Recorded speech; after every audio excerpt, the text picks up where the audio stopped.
I'm Miwa Messer. I'm the producer and host of Poured Over, and Jennifer Finney Boylan was back on the show. We taped live with Jodi Picoult when they were presenting their sort of jointly written novel, Mad Honey, which became a national bestseller pretty quickly. I'm actually out of the box, I think. But that was a minute ago, and Jenny is back with a memoir called Cleavage, Men, Women, and the Space Between Us.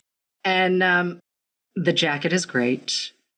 It follows up 2020's Good Boy, which, as a dog person, I can't not say the title that way. All respect to cat people. I'm just saying, if you're a dog person, no one's going to walk by that jacket and not say, Good Boy. Jenny, hi. Hi. What a delight to see you again. And what is it? Long-time listener, first-time caller? Something like that.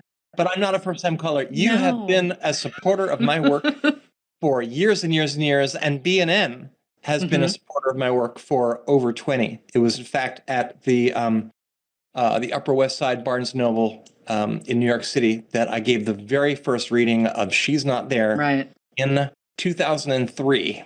So that's how long you guys have had my back, and I'm grateful. So thanks for having me.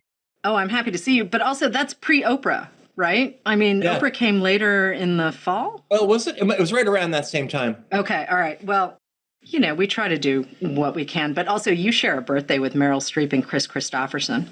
Yes, and Elizabeth Warren and John Dillinger. Okay. And Dan Brown. In fact, that's where we begin. Well, I was born on June 22nd, 1958. The second day of summer. It was also the birthday of Meryl Streep and Chris Christopherson. Yep. Both of whom I resembled, although not at the same time. Right. And I love that line. And I'm so happy that you opened Cleavage with that shout out.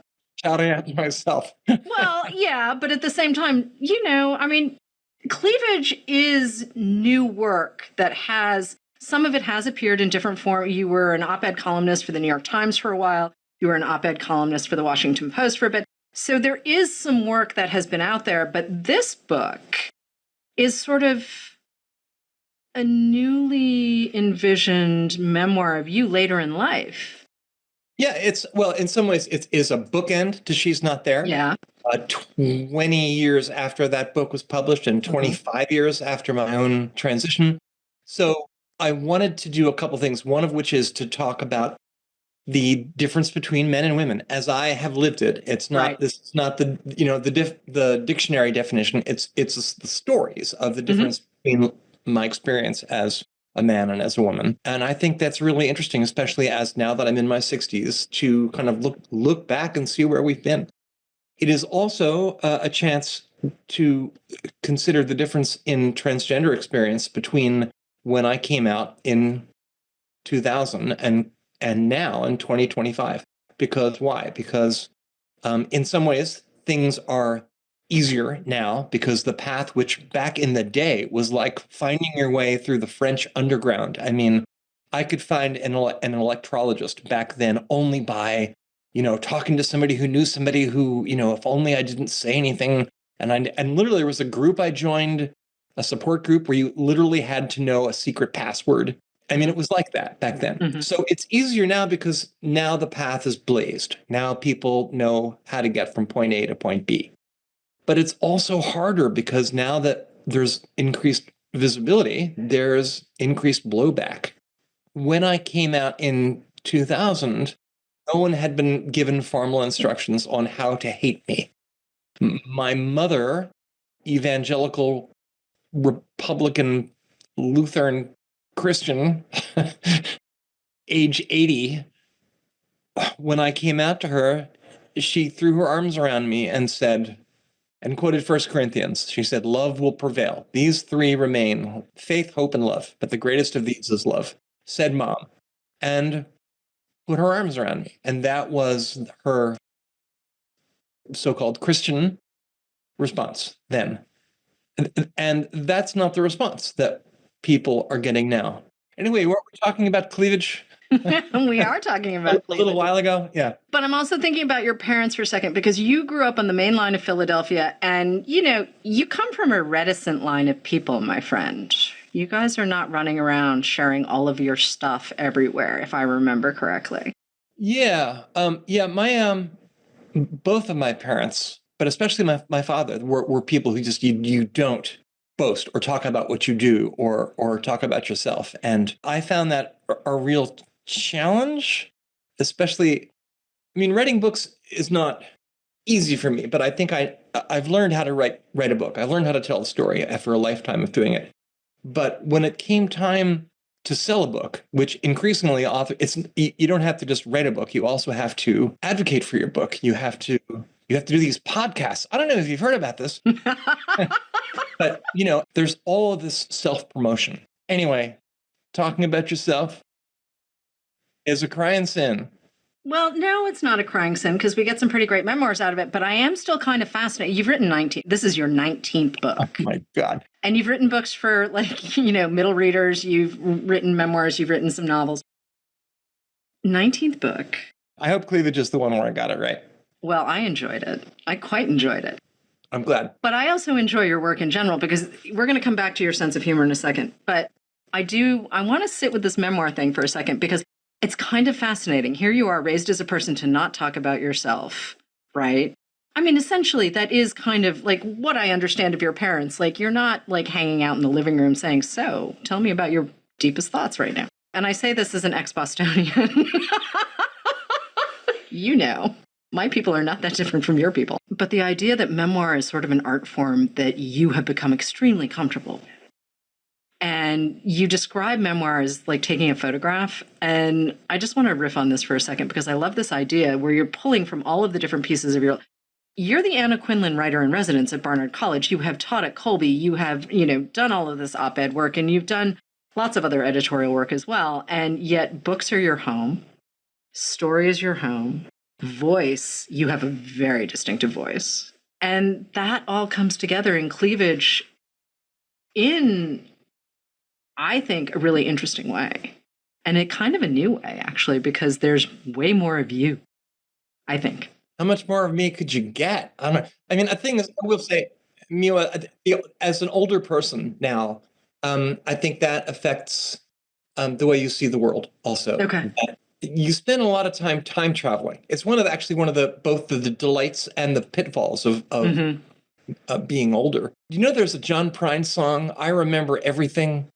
I know. Yeah. Every blade of grass. Yeah. And I really do have a very particular memory, a very strong memory, particularly of things that had to do with a story or a joke or a tale or a funny turn of event. Mm-hmm. I mean, I couldn't tell you the names of my students from last semester, most of them. I remember, the names of everyone who was in my class in first grade, So the more experiences and memories you have, and the older you get, the more moments in your life start to talk to each other. As Kurt Vonnegut so succinctly wrote, Billy Pilgrim has come unstuck in time. And so a moment that happened to you when you were 19 will shine a light on something that happens when you're 40. And then you will think about that moment when you're 65, when something else happens. Then it's complicated and made even more delightful and terrible by having children in whom you see yourself and in whom you hope not to see yourself in some ways. And you compare your experience with where they are. So one of the things people may or may not know is that I have a child who came out as trans going on 10 years ago now. I've written about this before, but I write about it in a very direct way in Cleavage. And so I compare my daughter Zai's experience of coming out as trans now with my experience coming out, and also kind of examine some of my own ambivalent feelings about it. Because, I'll admit, and I write about this, my first feeling was to be afraid for her and to think, I think my first thought was something like, oh no, she's like me. What a terrible twist of fate that she would wind up being like me. And it's not internalized transphobia, I hope. It's more about the idea that, that being trans, look, it's a wonderful thing. And it gives you insight into worlds that most people don't get to see.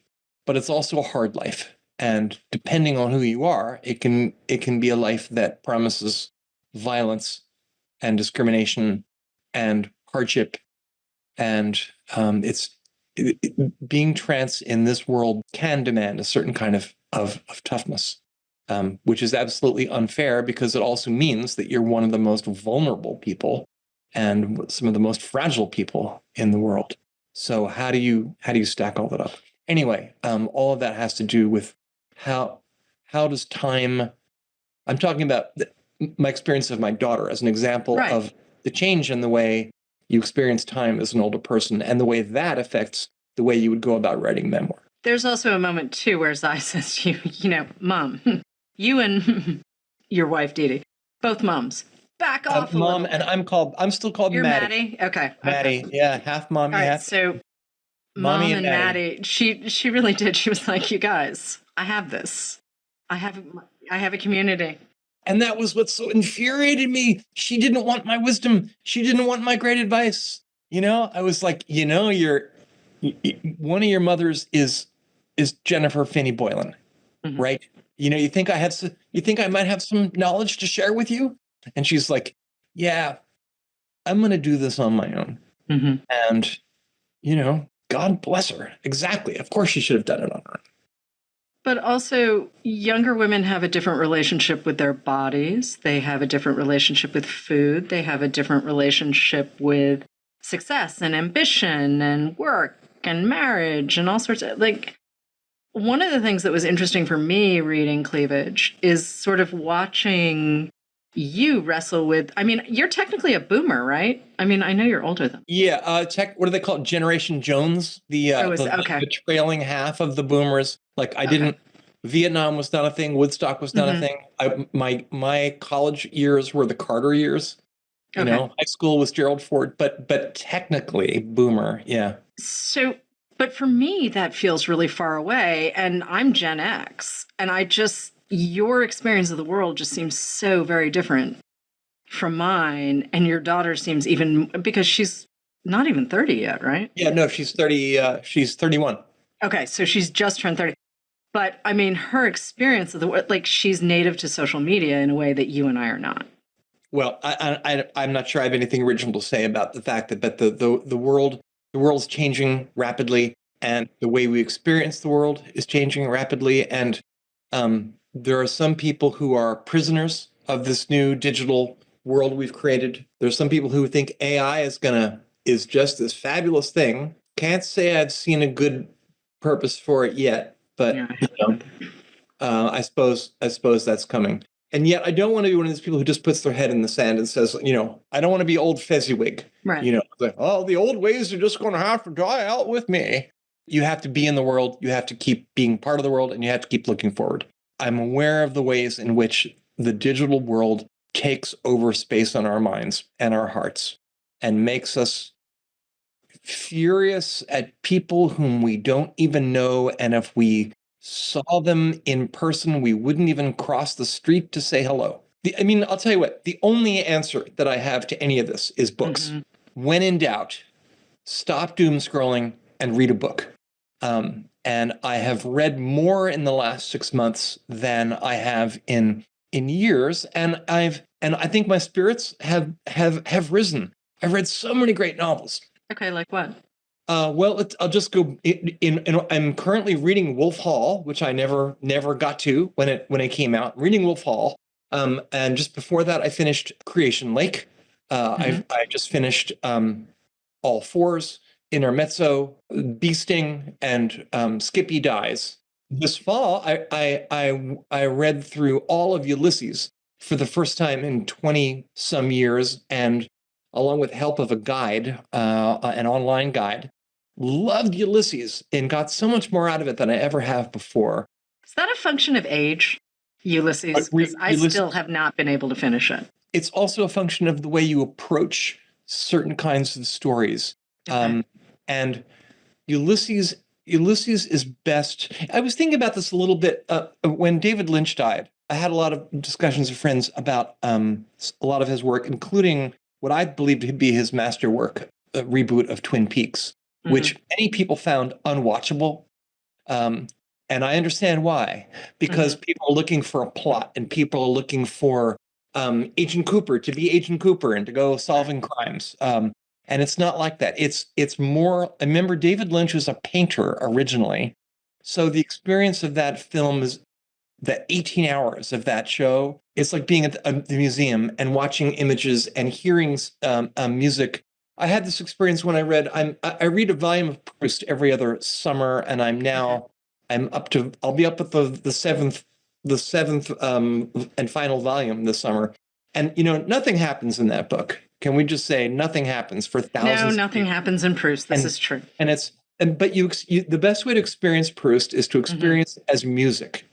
And I think Ulysses is best experienced as music. And if you get to a thing you don't understand, understanding is not the point. Understanding what David Lynch is doing when you watch a 7-minute thing from a single camera shot of a guy sweeping the floor while he's listening to the song Green Onions in its entirety. So there's a way in which the experience of some literature is more like the experience of music, which is to say it is to be heard and felt.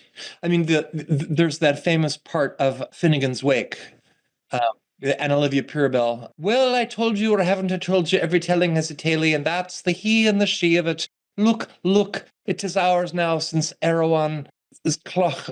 Look, my floor's gone Ashley. It is hours now since anyone heard Waterhouse's cloch. When will they reassemble it? And so it's like, what? What was that? What?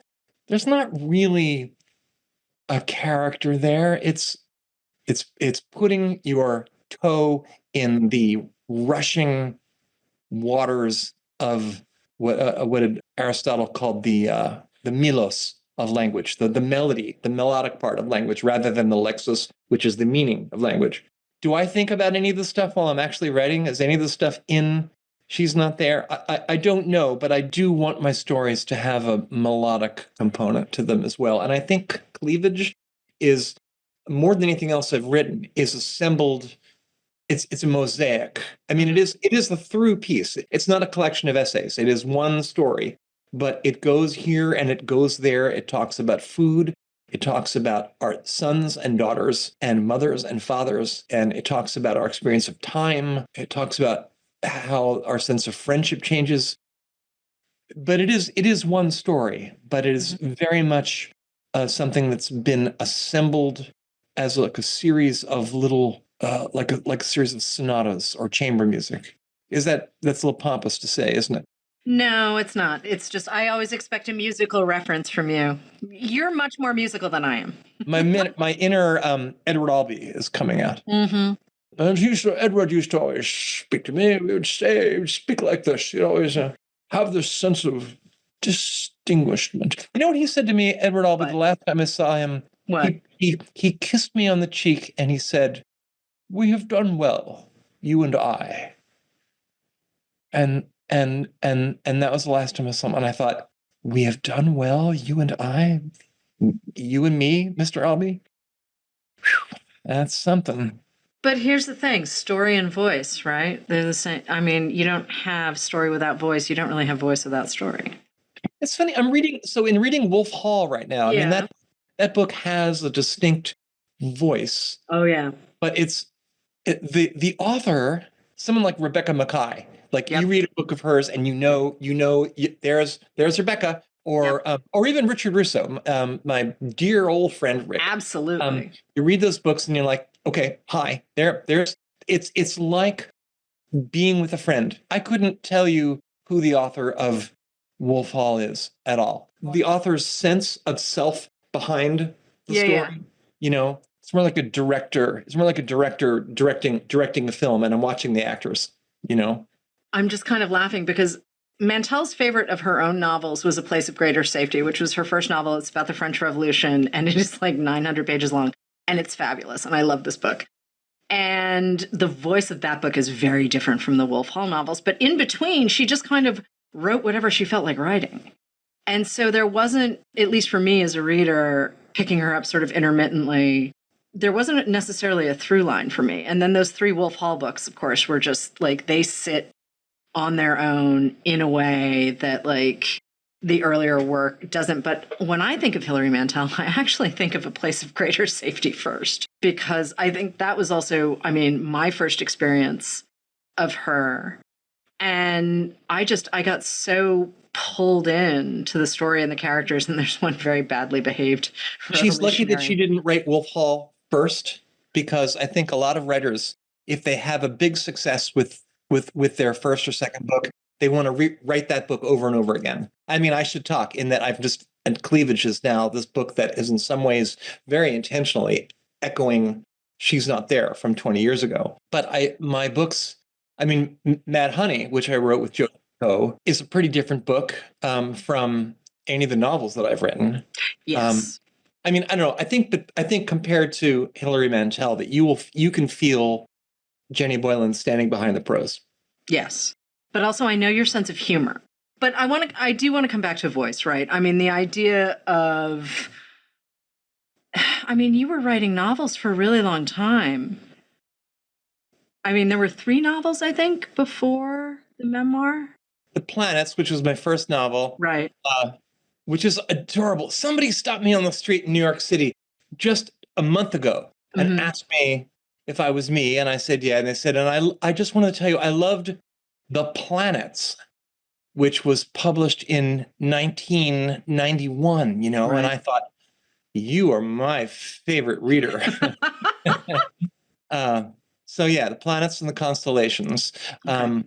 Constellations was a less successful sequel of Planets. I shouldn't have done a sequel. I should have written something else, but I did. Okay. And Getting In, which is a wonderfully goofy, happy book about 2 dysfunctional families riding around in a Winnebago throughout New England doing the college tour. And then I wrote 4 young adult books under a pseudonym, Right. or a so-called book packager.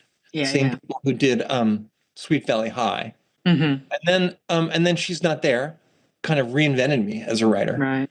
And then 2 more memoirs, and then three middle grade books, the Falcon Gwen series. Long Black Veil is after Long that, Black right? Veil is an adult novel, and then Good Boy.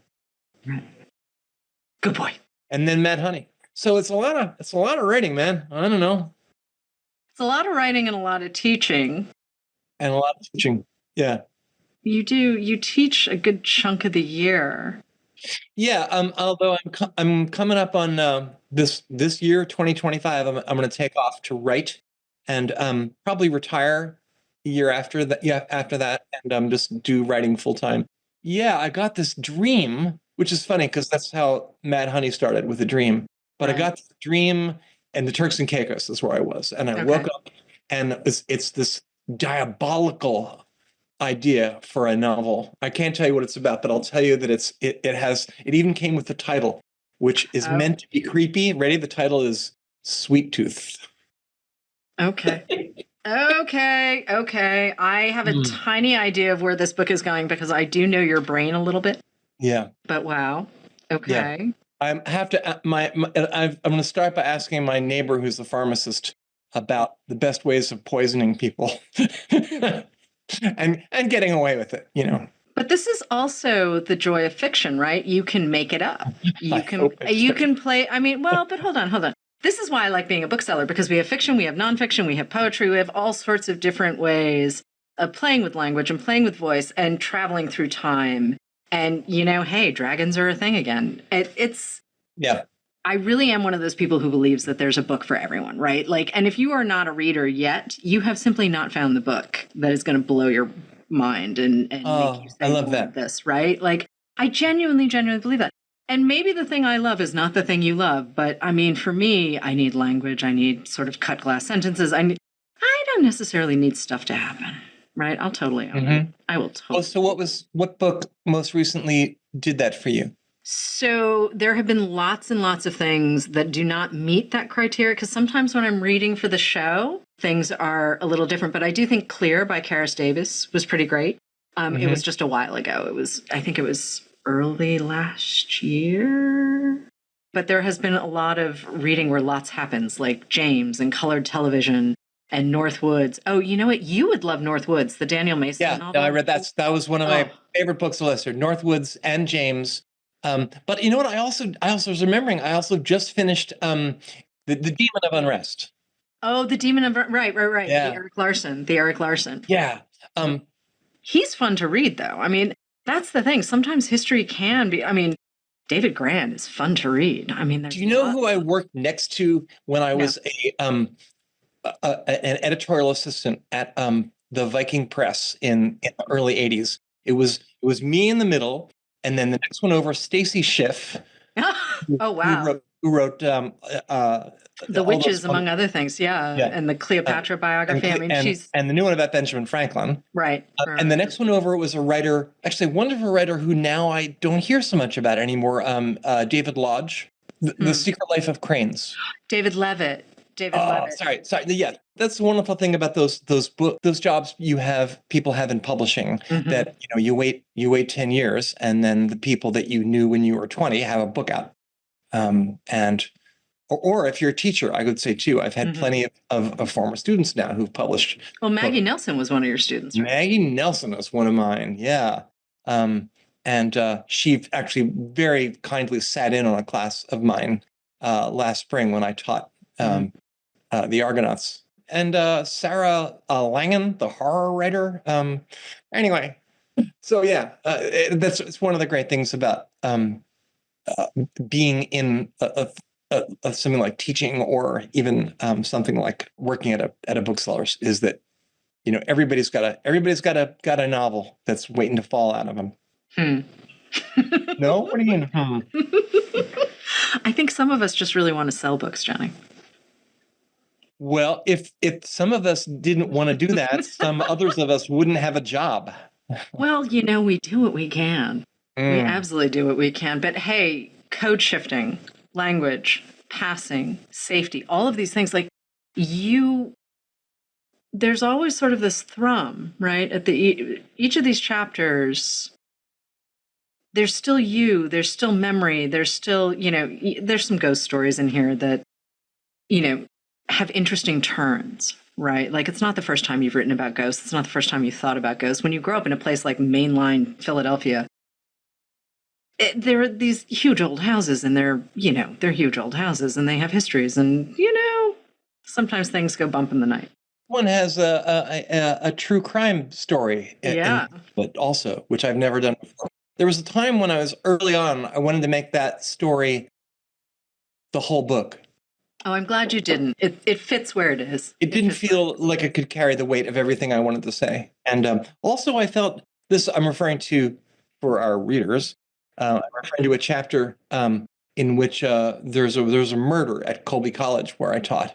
And it was literally the same, it was about 6 weeks after She's Not There was published. And so while I was going around celebrating my new life as a woman in the world,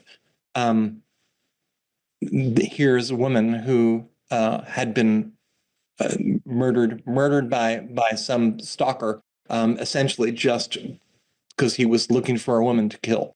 And so the fact of the danger, learning about that being female also meant now being in a world of danger, is something that is a hard lesson for me that I learn and I talk about in that chapter. It's a lot of living in 200 something pages. I mean, you really do. You run from child. I mean, it is a little different from the other books because you run from your childhood in a way. And I don't mean run from, but like the story starts with you firing rockets with your dad and some tiny classmates, which I think is just, I don't even know if people still do rocket clubs, but. No, I don't know either.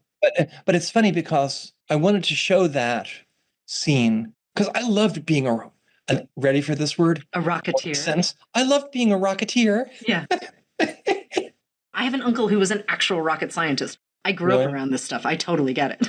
Well, I mean, the controversial thing that I'm saying there, controversial in that it kind of messes with the clean narrative of trans experience, but being a boy and to some extent being a man was not all endless misery. There were lots of parts of it that were really pretty fun.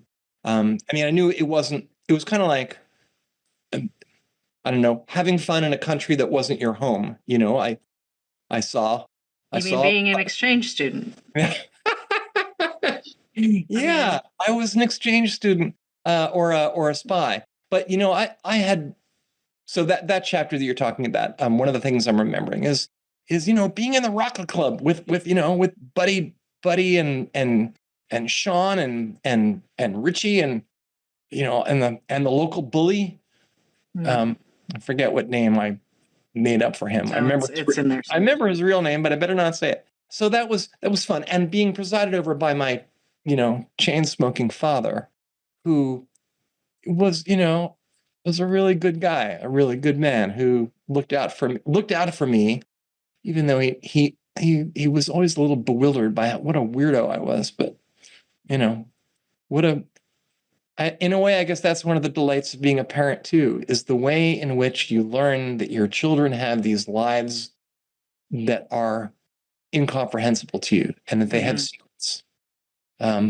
And that even though you brought them into this world, there are parts of them that you will never know.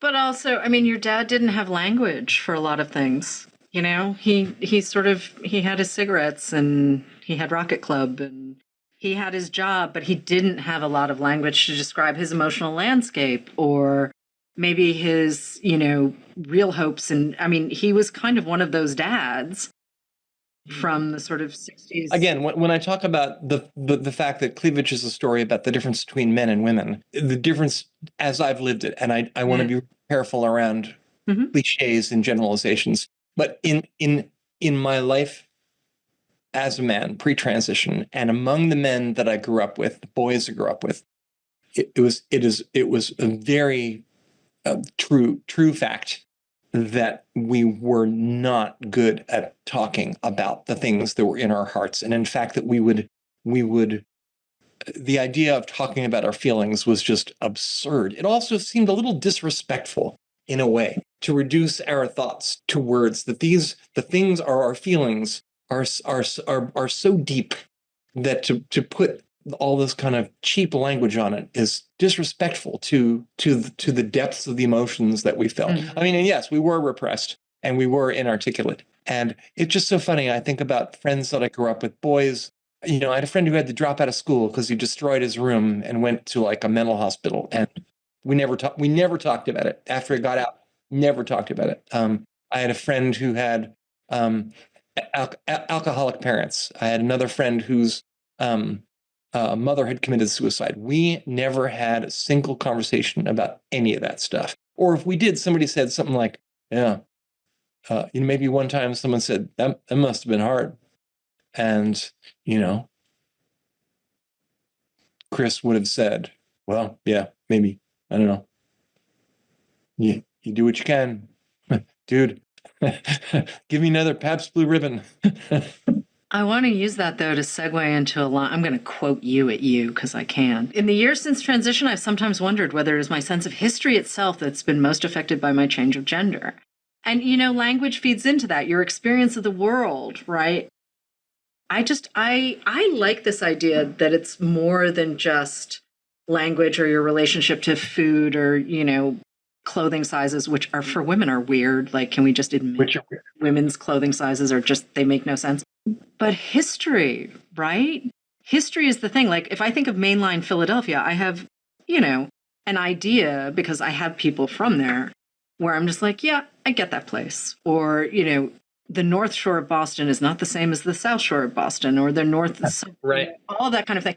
So place becomes a piece of history. Language is history. Culture is history. All of these things, right? And like, how can it not? Because you're talking about the biggest change of your transition being that you just don't have to live in secret anymore.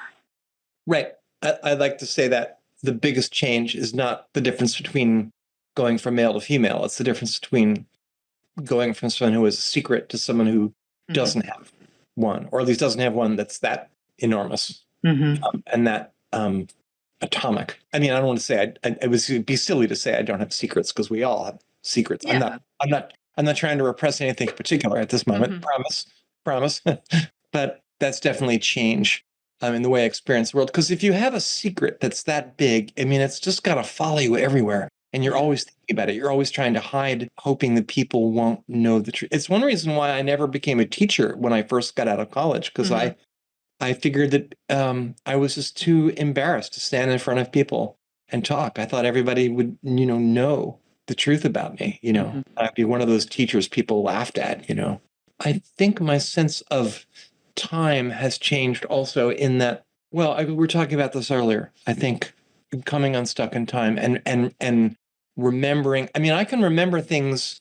It's not just that I remember things that happened when I was young. It's also, I remember things that happened when I was a boy. It is weird to be a woman who never had a girlhood, but it is, in a way, what a crazy gift to be a woman who had a boyhood, because that's a gift most women don't get to have. I mean, boyhoods and girlhoods are not always gifts. They're also curses. There are all sorts of miseries that attendant to each gender. I feel, I mean, in a way, I feel there's another chapter in which I talk about the shadow of my past, and well, actually, it's the end of that same chapter in which there's the murder. That Right. chapter ends with me walking alone through a strange city. I think I'm in Hobart, Tasmania. It is Australia. In I don't remember Australia. exactly where in Australia, but you were definitely in Australia. And I'm walking around that city late at night. I've lost my way, and I hear footsteps behind me. And there's nothing in a man's life that prepares you for what that feels like when you're a woman. Yep. And I think the last line of that chapter is, "My shadow was close behind."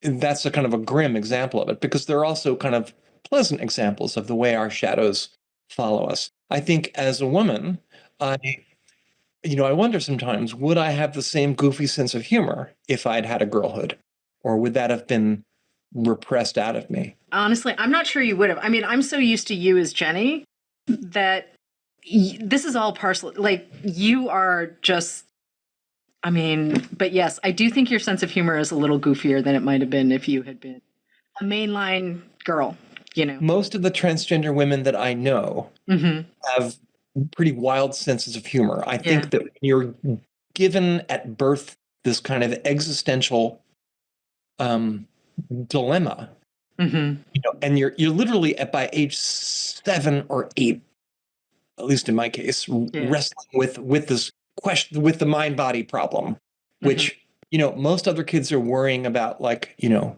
I want to play second base or shortstop?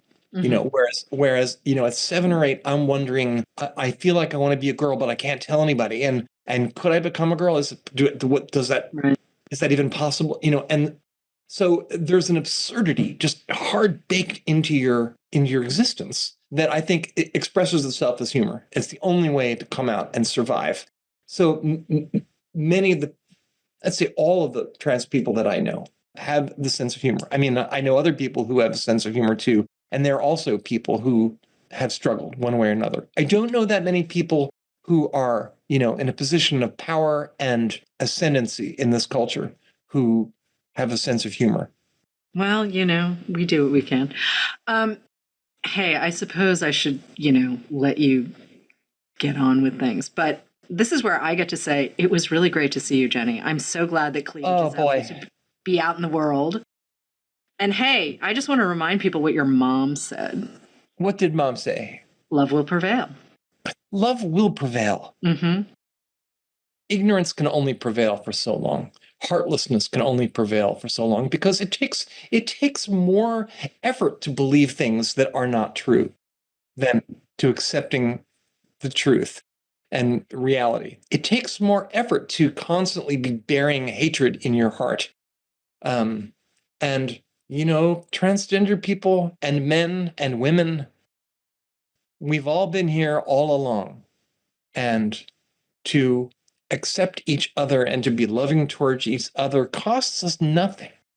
And to be cruel and full of hatred towards each other that demands a lot. That's a full-time job.